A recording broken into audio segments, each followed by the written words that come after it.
ನಮಸ್ಕಾರ. ರಾಜಕೀಯದಲ್ಲಿ 1+1 2 ಆಗುವುದಿಲ್ಲ ಎನ್ನುವುದು ಹಿರಿಯ ರಾಜಕಾರಣಿಗಳಿಗೆ ಗೊತ್ತಿರುತ್ತೆ. ಆದರೆ ಹೊಸದಾಗಿ ರಾಜಕೀಯಕ್ಕೆ ಬರುವವರಿಗೆ ಇಲ್ಲಿರುವಂಥ ಈ ಸೂಕ್ಷ್ಮತೆ ಅರ್ಥ ಆಗುವುದಿಲ್ಲ.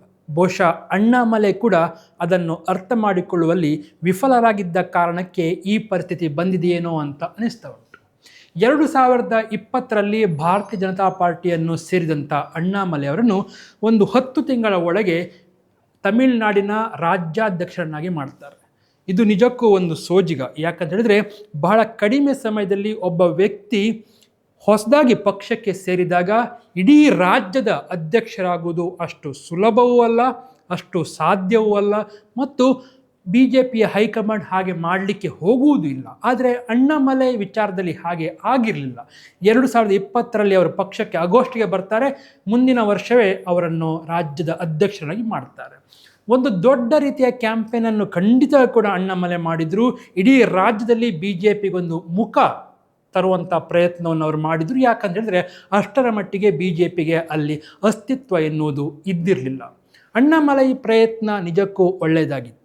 ಆದರೆ 2023ರ ಮಾರ್ಚ್ನಿಂದ ಅಣ್ಣಾಮಲೈ ಅಲ್ಲಿ 3 ದಶಕಗಳಿಗಿಂತಲೂ ಹೆಚ್ಚಿನ ಸಮಯದಿಂದ ಅಧಿಕಾರ ಚುಕ್ಕಾಣಿಯನ್ನು ಹಿಡಿದಿದ್ದಂತಹ AIADMK ಇದು ಮೈತ್ರಿ ಮಾಡಿಕೊಳ್ಳೋಣ ಅಂಥೇಳಿ BJPಯ ಹೈಕಮಾಂಡೊಟ್ಟಿಗೆ ಮಾತುಕತೆಗೆ ಹೋದಾಗ ಸಾರಾಸಗಟಾಗಿ ವಿರೋಧಿಸಿದ್ದು ಇದೇ ಅಣ್ಣಾಮಲೈ.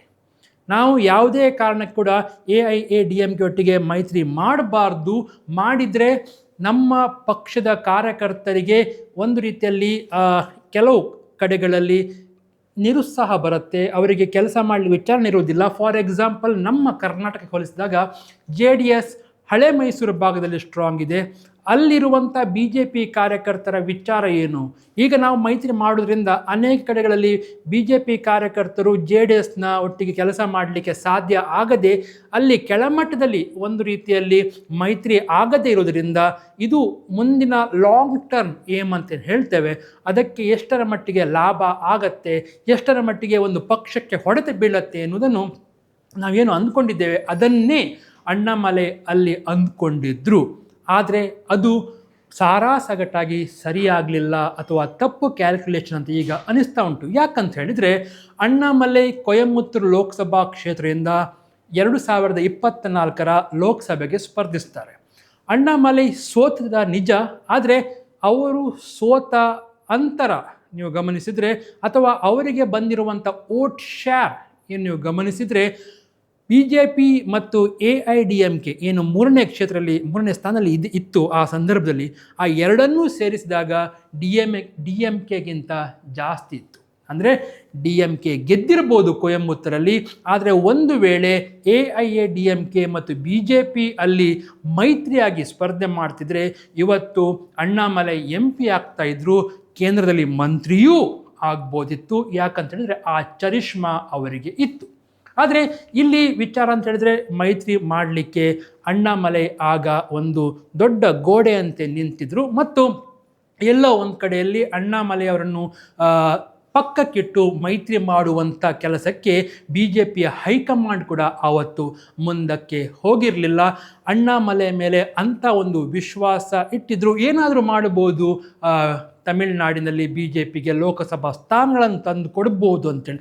ಯಾಕಂತ ಹೇಳಿದ್ರೆ ಇಡೀ ರಾಷ್ಟ್ರದ ಮೀಡಿಯಾಗಳು ಕೊಯಮತ್ತೂರಿನಲ್ಲಿ ಆಗ ಒಂದು ಫೋಕಸ್ ಅಂದರೆ ಒಂದು ರೀತಿಯಲ್ಲಿ ಕ್ಯಾಂಪೇನ್ ಅಂದರೆ ಆ ಮಟ್ಟಿಗಿನ ವಾತಾವರಣವನ್ನು ಸೃಷ್ಟಿ ಮಾಡಿಸಿದರು ಅಣ್ಣಾಮಲೈ. ರಾಜ್ಯದಲ್ಲಿ ಖಂಡಿತ ಕೂಡ ಒಂದಷ್ಟರ ಮಟ್ಟಿಗೆ BJPಗೆ ಲೋಕಸಭಾ ಸ್ಥಾನ ಸಿಗಬಹುದು ಎನ್ನುವಂಥದ್ದು ಅಣ್ಣಾಮಲೈ ಅವರ ಆ ಪ್ರಬಲವಾಗಿರುವಂಥ ಕ್ಯಾಂಪೇನ್ ಮತ್ತು ಚರಿಷ್ಮಾ ವರ್ಚಸ್ಸಿನಿಂದ ಕಾಣ್ತಾ ಇತ್ತು.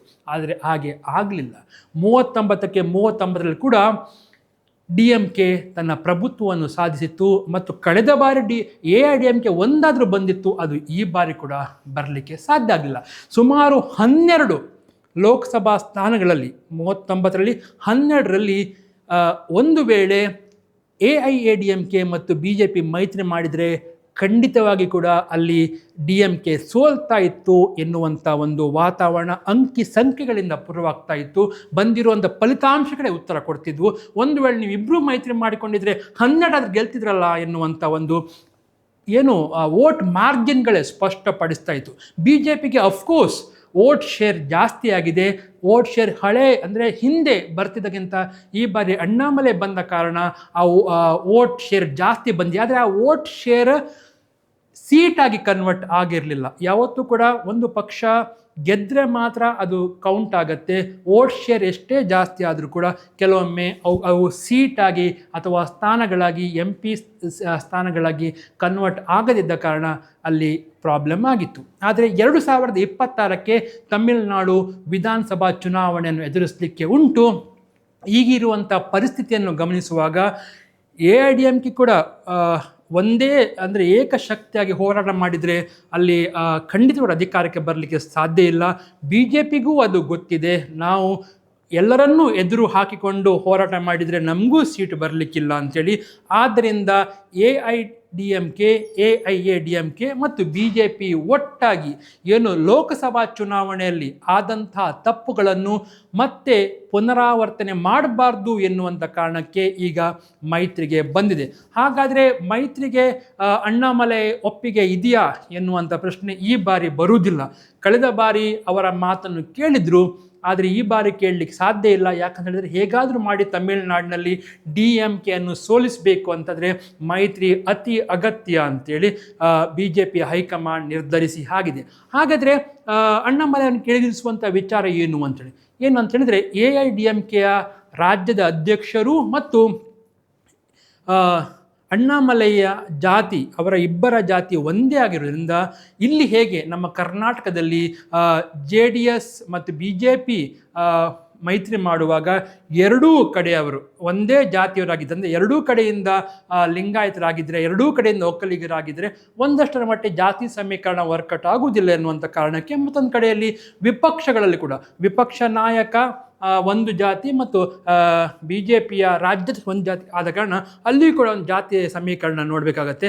ಸೊ ಅದನ್ನು ನೋಡಿಕೊಂಡು ಅಣ್ಣಾಮಲೈ ಅವರನ್ನು ರಾಜ್ಯದ ಅಧ್ಯಕ್ಷದಿಂದ ಕೆಳಗಿಳಿಸಲಾಗಿದೆ ಮತ್ತು ಅವರನ್ನು ರಾಜ್ಯಸಭೆಯಿಂದ ಮಧ್ಯಪ್ರದೇಶದಿಂದ ಆಯ್ಕೆ ಮಾಡಿ ಕೇಂದ್ರದಲ್ಲಿ ಒಂದು ಸಚಿವ ಸ್ಥಾನ ಕೊಡುವಂಥ ಸಾಧ್ಯತೆ ಕೂಡ ಉಂಟು. ಮತ್ತೊಂದು ಕಡೆ 2026ಕ್ಕೆ ಬಹುಶಃ ಅವರು ವಿಧಾನಸಭಾ ಚುನಾವಣೆಗೆ ಸ್ಪರ್ಧಿಸ್ತೇನೆ ಅಂತ ಹೇಳಿದರೆ ಖಂಡಿತವಾಗಿ ಕೂಡ AIADMK ಮತ್ತು BJPಯ ಮೈತ್ರಿಯಿಂದ ಈ ಬಾರಿ ಒಂದಷ್ಟರ ಮಟ್ಟಿಗೆ DMKಗೆ ಒಂದು ಪ್ರಬಲವಾಗಿರುವಂಥ ಪೈಪೋಟಿ ಖಂಡಿತವಾಗಿ ಬರುತ್ತೆ. ಆದ್ದರಿಂದ ನಾವು ಪ್ರಾರಂಭದಲ್ಲಿ ಹೇಳಿದ್ರು 1+1=2 ಎನ್ನುವುದು ರಾಜಕೀಯದಲ್ಲಿ ಆಗುವುದಿಲ್ಲ. ಅದನ್ನು ಪ್ರಾರಂಭದಲ್ಲಿ ಅಣ್ಣಾಮಲೈ ಅಂದ್ಕೊಂಡಿದ್ರು. ಆದರೆ ಈ ಬಾರಿ ಸ್ಪಷ್ಟತೆ ಇದೆ BJP ಹೈಕಮಾಂಡ್ಗೆ. ಆ ಸ್ಪಷ್ಟತೆಗೆ ಉತ್ತರ ಸಿಗತ್ತಾ? ಕಾದು ನೋಡಬೇಕು.